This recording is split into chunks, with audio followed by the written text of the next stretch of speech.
नमस्ते बच्चों। Today we start English of class 8 first chapter the knave friends. Look at page number 1.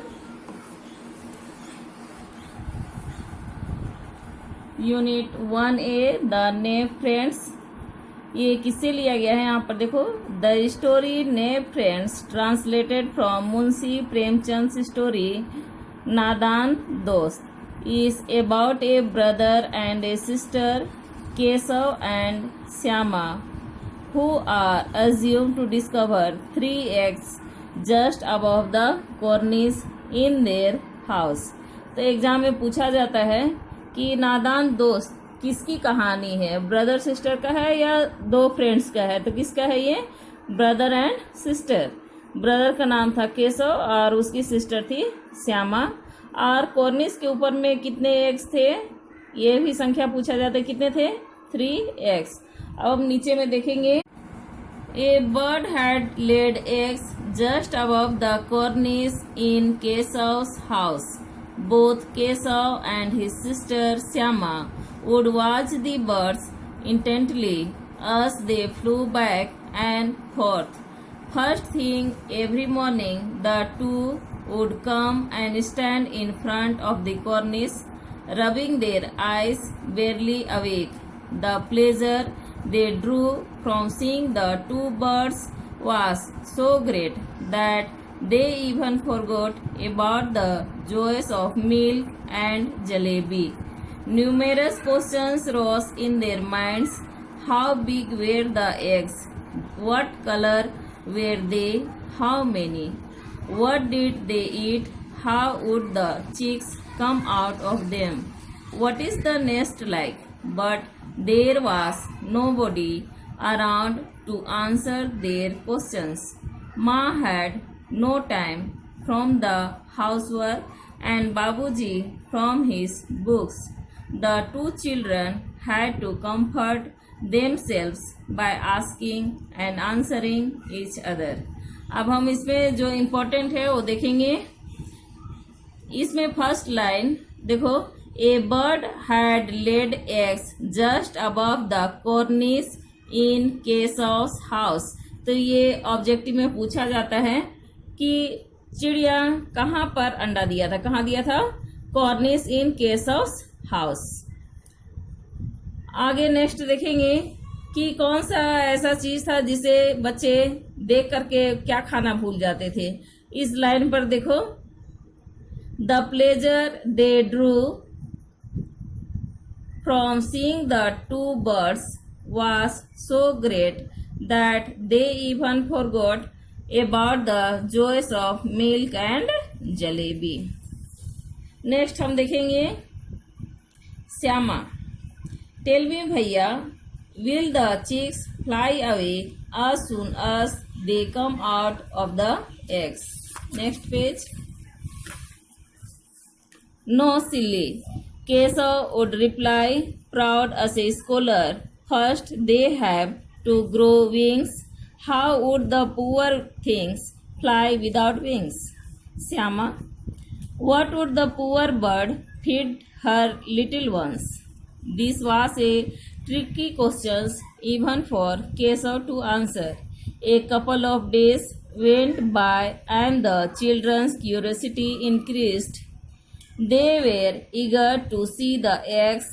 They were certain they had hatched by then. The questions of what the chicks would eat now weighed heavily on their minds. Where would the poor bird find enough grain to feed her brood? The chicks were sure to starve to death. तो यहाँ पर केशव और श्यामा आपस में बात कर रहे हैं कि जब उसमें से चूजा निकलेगा तो वे क्या खाएंगे, वे भूखे रह जाएंगे, कहीं भूख से उनकी मौत ना हो जाए। नेक्स्ट में हम देखेंगे क्या हुआ। This thought left the siblings anxious. They decided to scatter some grains on the cornice for the bird to pick. Syama said happily, "Oh, Then the bird won't have to fly anywhere in search of food, we'll see. तो क्या किया इन लोगों ने, उसके खाने के लिए grains मतलब अनाज कॉर्निस में रख दिया, ताकि जब चूजे निकले तो उसको इधर उधर खाने की खोज के लिए भटकना नहीं पड़े. Oh no, said Keshav, why would she? But won't the chicks be really hot up there? A new worry crossed Syama's mind. Keshav had not thought of this problem until then. Yes, he said, they are probably dying of thirst up there. There is no shade above them even. तो खाने की समस्या का समाधान उन्होंने किसे किया, अनाज रख करके. अब बोल रहे हैं कि उसमें गर्मी लगेगी बच्चों को और उन्हें प्यास लगेगी, तो क्या करना चाहिए. It was finally decided that A makeshift roof would be erected above the nest. The proposal for a bowl of water and some grains of rice was also approved. They began to work earnestly. Syama quietly brought some rice from the clay pot. Keshav secretly emptied the stone bowl of its oil, scrubbed it clean and refilled it with water.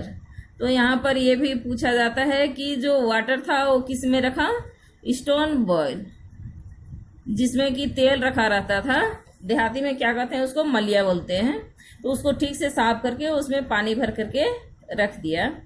और rice को किस में रखा, clay pot में. Next हम देखेंगे क्या किया. But where to get the cloth for the shelter and how to make the roof stay up without support. Keshav puzzled over the problem for a while before it was finally resolved. Go and bring the garbage basket. Make sure Ma doesn't see you. तो क्या किया, जो पुराना basket था उसको छत बनाने के लिए ले आया. But it's got a hole in the middle. Will it keep the sun out? लेकिन उसमें क्या था, बीच में छेद था. First bring the basket, Keshav said with slight irritation. I will take care of the hole. Syama went running and returned with the basket. Keshav stuffed the hole with some paper and rested the basket against the branch of a nearby tree. See how the shadow of the basket falls on the nest. The sun can't get through now.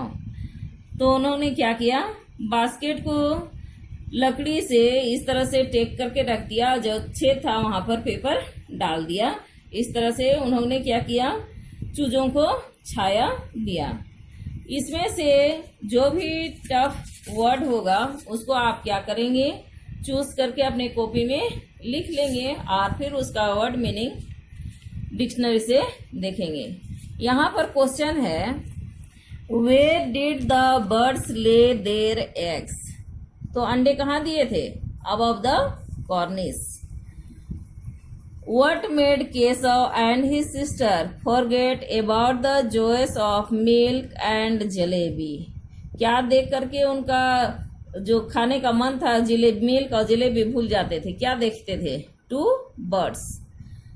Third question है, which thought left the siblings anxious? कौन सा question था, उनके मन में प्रश्न था जिससे उनकी चिंता बढ़ गई थी. एक एक करके हम देखेंगे.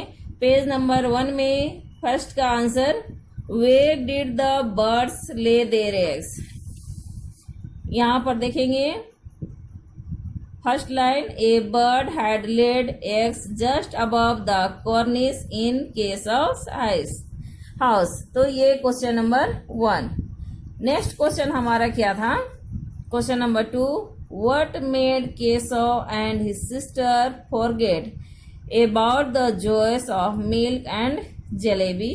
तो यहाँ पर हम देखेंगे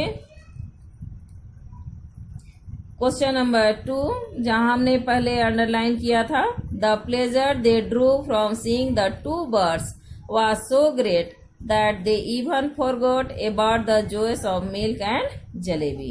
Next question, question number 3. Which thought left the siblings anxious? कौन से सवाल थे जो बच्चों को, siblings मतलब केशव एंड श्यामा, उनकी चिंता को बढ़ा दिया था? यहाँ पर हम देखेंगे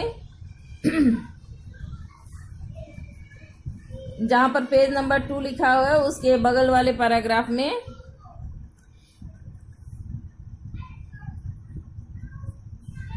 यहाँ first, second, third line, the questions of what the chicks would eat now weighed heavily on their minds. Where would the poor bird find enough grain to feed their brood? The chicks were sure to starve to death. This thought left the siblings anxious. यहाँ तक आपको question number 3 का answer लिखना है। तो इस प्रकार से तीनों क्वेश्चन का आंसर आप कॉपी में लिख लेंगे और जो टफ वर्ड है उसको कॉपी में नोट डाउन करने के बाद डिक्शनरी में उसका मीनिंग देखेंगे। अगले वीडियो में हम नेक्स्ट पेज स्टार्ट करेंगे। तब तक के लिए सबको थैंक यू।